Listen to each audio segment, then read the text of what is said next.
ভালোবাসা কি সত্যি সবাই বোঝে? একটা প্রাণী যে কথা বলতে পারে না, কিন্তু তার চোখে থাকে হাজারো ভাষা। তবুও দেখো, তাকে নিয়ে সমাজে এত তর্ক, এত প্রশ্ন। কেউ তাকে ঘেন্না করে, আবার কেউ তাকে ভালোবাসে প্রাণের চেয়েও বেশি।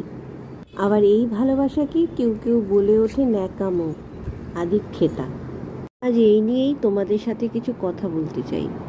ভালোবাসা কি বিচারযোগ্য, নাকি যারা সত্যিই ভালোবাসে তারাই একমাত্র বোঝে ভালোবাসার প্রকৃত অর্থ? কুকুর। কুকুর এক প্রাণ, যার ভালোবাসা নিঃস্বার্থ, আর যার ভরসা নিঃশব্দ অথচ গভীর। তবুও সমাজ আজ বিভক্ত। কেউ কুকুর দেখলেই বলে, ইস কুকুর, তোমরা কি করে পোষো গো, আমার তো একদমই পছন্দ না। এরকম অনেকেই আছে যাদের বাই চান্স তাদের গায়ে একটু টাচ লেগে গেল, তারা সাথে সাথে বলে ওঠে, ইস গা শিরশির করে উঠলো। এইসব জানোয়ারদের কি ঘরে পোষে নাকি, এদেরকে বাইরেই মানায়। হ্যাঁ, আমরা মানি অনেকের কুকুরের লোমে অ্যালার্জি হয়, কারো ঘরে ছোট বাচ্চা বা অসুস্থ কেউ থাকলে, সদস্য থাকলে কুকুরের গন্ধ বা কুকুরের আচরণ তাদের অসহ্য লাগতে পারে। এটা বাস্তব, এটা যুক্তিসঙ্গত, আমি মানছি। কিন্তু তাই বলে ঘেন্না, তাই বলে যারা কুকুরকে ভালোবাসে তারা ন্যাকামো করছে, এটা বলা কি ঠিক?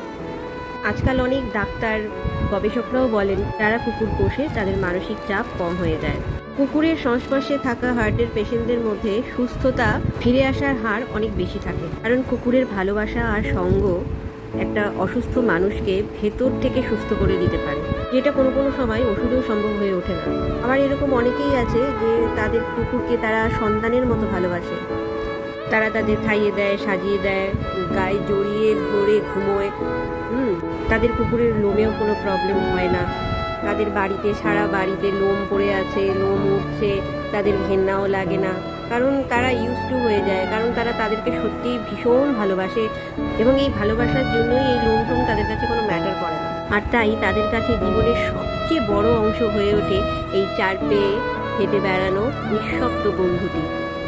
আর তখনই পাশের থেকে কেউ বলে বসবে, আদিক্ষেতা, সন্তান নেই তো তাই ন্যাকামো করে, এগুলোকে নিয়ে আদিক্ষেতা করে। আমার সন্তান আছে, এবং আমার মতো আরও অনেকেরই যাদের সন্তান আছে তারাও ওদেরকে নিয়ে এরকম আদিক্ষেতা করতে ভালোবাসে। কিন্তু ভেবে দেখবেন, যারা এগুলো বলেন তারা কি জানেন, একটা কুকুর রাগ করে ঘর থেকে বেরিয়ে গেলেও সম্পর্ক থেকে কখনোই ছিঁড়ে যায় না। সে ফিরেই আসে, শুধু একটা ডাকের অপেক্ষা। আর তখন তার চোখে একটাই প্রশ্ন থাকে, তুমি কি এখনো আমায় ভালোবাসো? ভালোবাসা যদি ভাষা খোঁজে, তবে কুকুর তার নিঃশব্দ প্রতিচ্ছবি।